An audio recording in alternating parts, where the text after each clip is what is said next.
Hey, what's up, everyone? Got a little bit of muted voice today, just because I feel like it. So I was thinking of who the most underpowered Fire Emblem series is in Heroes, and I actually think it's going to be Alm's game from Echoes. Everyone from Echoes, I think, in like my personal opinion, has the most underwhelming cast. I'm just gonna go to the groups that I have for Alm's game. Well, I haven't organized it, but Brave Celica, Alm. There's a couple of options over there, and then if you go to Alm's game, I mean you have this version of Alm who even the refinery is very underwhelming. 61 attack is nothing to scoff at. 38 defense is decent too. 35 speed, it could be better. And the effect of Draco Falcon's not exactly the greatest. And then you have Gray. The problem with a lot of these heroes is they were released very early on. So even if they, receive any upgrades, they received any of the personal weapons, they were also they also ended up being very underwhelming, right?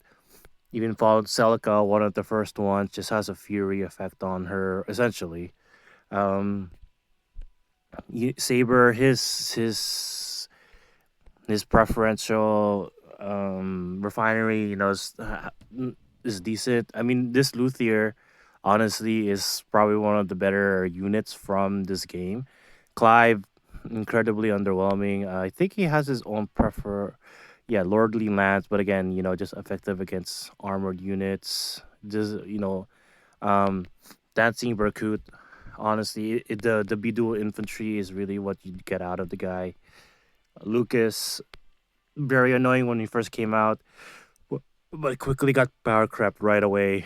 Kemp can be annoying in the what's that mode? The Pawns of Loki. He can be very annoying, but even then, he has since been power crept by more devastating units. And then if you see just like the reserves that I have, um, we're just gonna go to an empty spot, and we're gonna go to see anyone from Alms games, and then you just see they're just so like. Don't get me wrong, this Duma is quite good. Still pretty relevant, even though it's about 2 years old, I believe. Still not a bad unit. Doesn't need a refinement yet, and then I still use this Faye every now and then. Just gave her attack defense solo instead of the Death Blow 4 that she originally had, and then I had this Jenny. I had Jenny for a while. I had another Jenny that I put my support on because very early on that gravity um preventing counter attack effect was quite strong, and then you just had the unit would draw back.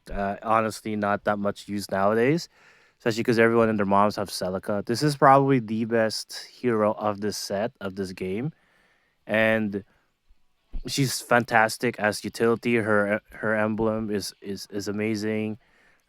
She herself is an amazing unit. I think she can still do a little bit better than her kit, but again, can't complain. Warp Ragnarok is just so broken. Uh, I think the Sonya is still okay too, not the greatest anymore. I think it's more of the fan art at this point than anything, right? So, the dual skills also, it's I mean, it's not too good. I think this Catria still has a better dual skill. I do prefer this, especially for a lot of other modes, arena and resonant battles. I find it very useful. But then you have Silky, and then you have Jenny, and then even if you look at the 4-star units, it's so very underwhelming. Atlas can be okay. Even Marla, her kit's not the greatest, which is why I haven't worked on her yet. Normally, I would be working on Marla, and it's just so sad because this game it was really good, but all the units from there are just incredibly underwhelming because the stat distribution is just not there. the preferential skills are just not there. Even the refinements they got there are very very early, so they don't actually have a lot of the you don't actually have a lot of the good skills and the good preferential refineries that you would have nowadays. Even Deltea, very fun character to have. Fallen Deltea, I still find I preferred using, but obviously regular Deltea with that 41 speed is much better to use. But again, Deltea has she definitely has the attack stat to keep up with today's meta. If you were to, let's uh, let's use Dragon Flowers, and then let's go back to anyone in Alm's game. Let's do Deltea for example. One of the earliest units. Of course, she's gonna have a huge bonus. Honestly, 61, 48, 41. It's not bad. Deltea, even if you use the Dragon Flowers, can still decently keep up with today's meta game. But again, it really depends on the preferential, the refinement of the weapon, right? And then when you go to the refinement of the weapon, you're just gonna go here, and then you do this, and it's incredibly underwhelming, man. This is not a very hard thing to proc. Don't get me wrong, but plus 11 in attack and a plus 5 speed boost. It can be very underwhelming, especially if you compare that to something like Roy's not a very good someone who got a more recent refinery. Let's say Selif. This is the refinery for Selif. The Then again, that's not, she has her own, her own tome, right? Like Suniki has a very underwhelming, but even like, well, Lysithia is kind of an exception. But let's take uh Kiria for example. It's a much better, well, more thought out refinery, and I have a feeling like this refinery on Kiria, it's so much different than, like, this is also a thing, right? When you refine it, they put so much added benefits. So Kiria just inflicts attack res -6, but if you refine it, even if you just do like the regular, it will give this, added benefit at grants attack +3, the the penalty, and then Unix makes guaranteed follow up and reduces damage from foes follow up attack by 75%. So the second strike. So you just have to find a way to reduce the first strike. That's not something you're gonna see with these units. Legendary Alm.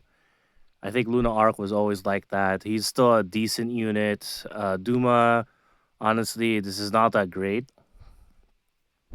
Grants attack +5 to unit, inflicts attack, reduces damage from, and if a unit deals damage goes 30% of unit's attack minus foe's resistance.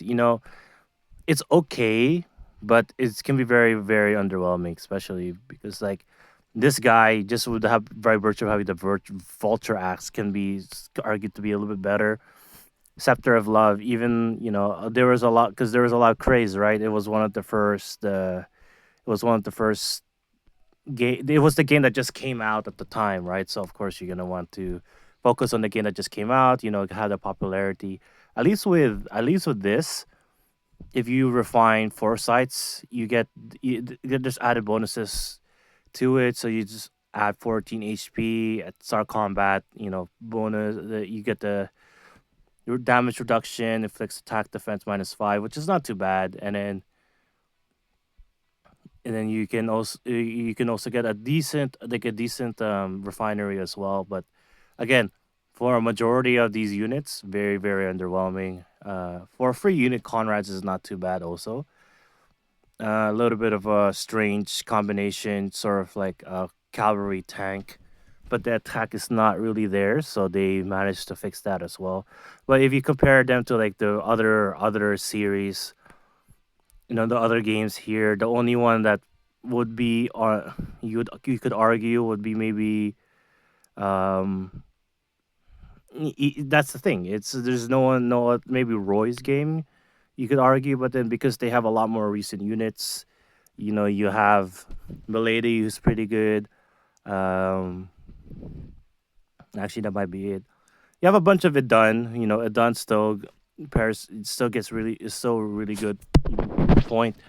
I use Brunia. Brunia is still pretty good as well. Percival can be decent, and then you got like the attuned fur. There's just so much. There's just so much to the games. Actually, that and in the legendary hero for Roy, he got some pretty good kits too when they improved it, and then the refinery is not too bad. It's not too shabby either. So I don't know. It's up to you guys. I think that it's a tie between Roy's game and Alms, but I would have to go with Alms with being sort of like the most shafted series in Fire Emblem Heroes. But I could be wrong. Anyways, that's all I wanted to talk about. Thank you very much. Later days.